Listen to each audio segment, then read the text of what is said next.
Hai teman-teman semua, perkenalkan nama saya Bella Sofia Yukiman dari kelas A1 jurusan Ilmu Keperawatan Universitas Pembangunan Indonesia. Nah teman-teman, di kesempatan kali ini saya akan membawakan satu materi guna untuk memenuhi syarat ujian akhir semester. Materi yang akan saya bawakan pada saat ini berjudul insomnia.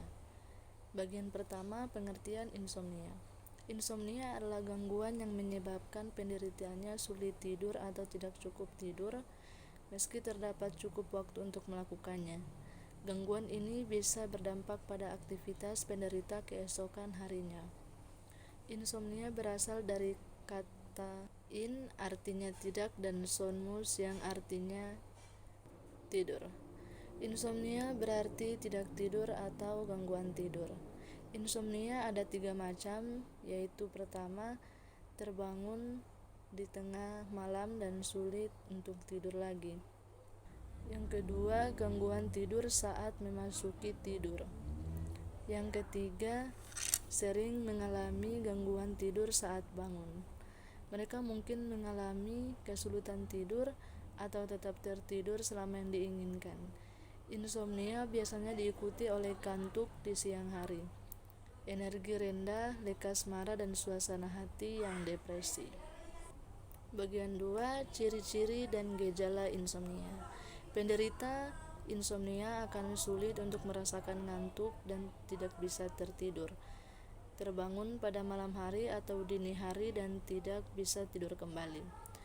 Merasa lelah emosional, sulit berkonsentrasi dan tidak bisa melakukan aktivitas secara baik pada siang hari.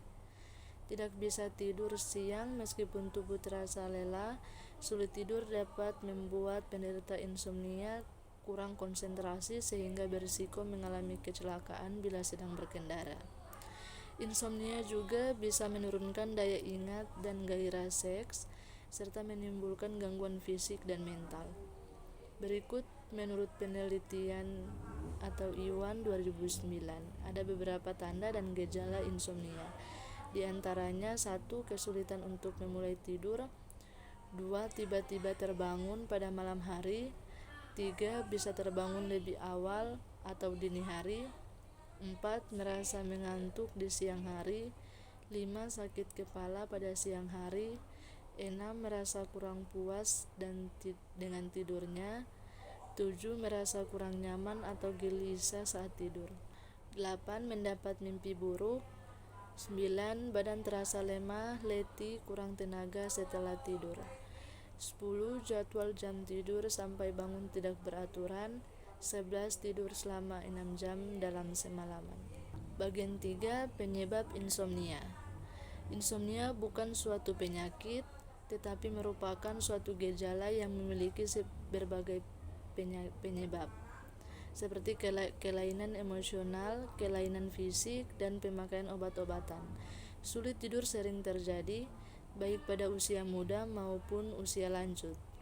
Sering kali timbul bersamaan dengan gangguan emosional seperti kecemasan, kegelisahan, depresi, atau ketakutan.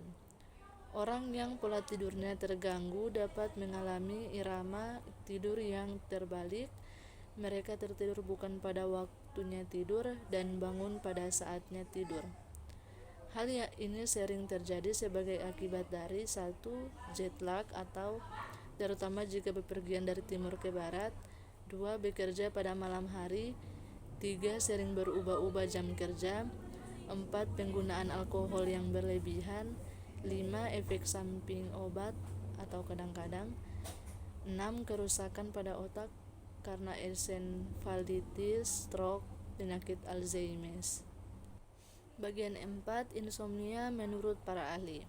Yang pertama ada DSM-4. Menurut DSM-4 atau Diagnostic and Statistical Manual of Mental Disorder, insomnia adalah kesulitan individu dalam memulai, mempertahankan, dan merasakan kualitas tidur yang buruk. 2. Menurut David menyatakan insomnia sendiri berasal dari kata in artinya tidak dan somnus yang berarti tidur. Selanjutnya, Nevitt menjelaskan insomnia mempunyai karakteristik kesulitan berulang untuk tidur atau untuk tetap tidur. Gangguan tidur tersebut mengakibatkan rasa lelah di siang hari dan menyebabkan timbulnya tingkat stres pribadi yang signifikan atau kesulitan untuk tertidur, tetap tidur, atau mengalami tidur yang membuat orang merasa segar dan berenergi.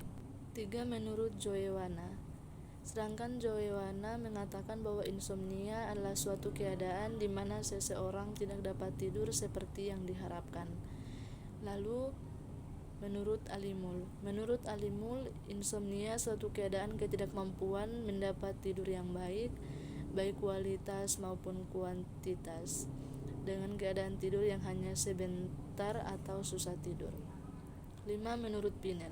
Sedangkan menurut Pinel, insomnia adalah semua gangguan menginisiasi dan mempertahankan tidur. Bagian 5. Pencegahan dan pengobatan insomnia. A. Pencegahan insomnia. 1. Berusaha untuk tidur tepat waktu yang sama setiap malam dan saat bangun di pagi hari. Pastikan juga tidak tidur siang karena dapat mengurangi rasa kantuk di malam hari. Yang kedua, hindari menggunakan smartphone saat sudah memasuki jam tidur agar rasa kantuk tidak hilang. 3. Hindari konsumsi kafein, nikotin, serta alkohol di siang hari yang dapat mempengaruhi pola tidur. 4. Usahakan untuk berolahraga secara teratur setiap hari dan lakukan jauh sebelum waktunya tidur. 5. Buat kamar menjadi tempat yang nyaman dan gunakan alat-alat yang mempermudah untuk tidur. B. Pengobatan insomnia.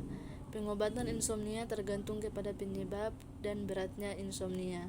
Orang tua yang mengalami perubahan tidur karena bertambahnya usia biasanya tidak memerlukan pengobatan karena perubahan tersebut adalah normal.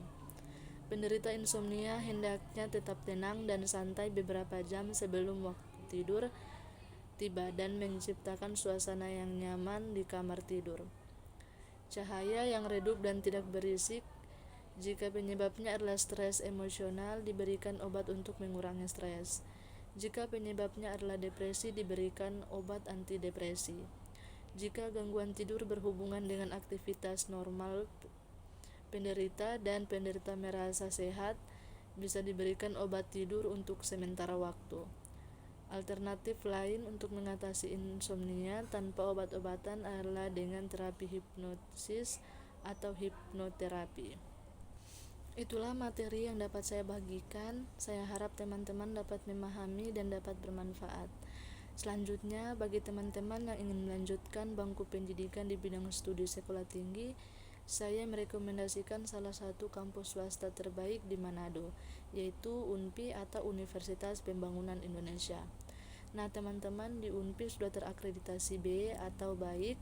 Di UNPI mempunyai 8 prodi, ada ilmu keperawatan, profesi nurse, ilmu hukum, teknik elektro, teknik sipil, ilmu politik, agribisnis, dan juga sastra Inggris. Jadi, untuk teman-teman yang ingin melanjutkan studi, saya sangat merekomendasikan UNPI, khususnya prodi ilmu keperawatan, karena UNPI sudah terakreditasi baik dan sudah sangat layak untuk dijadikan tempat untuk menimba ilmu. Sekian dari saya, terima kasih.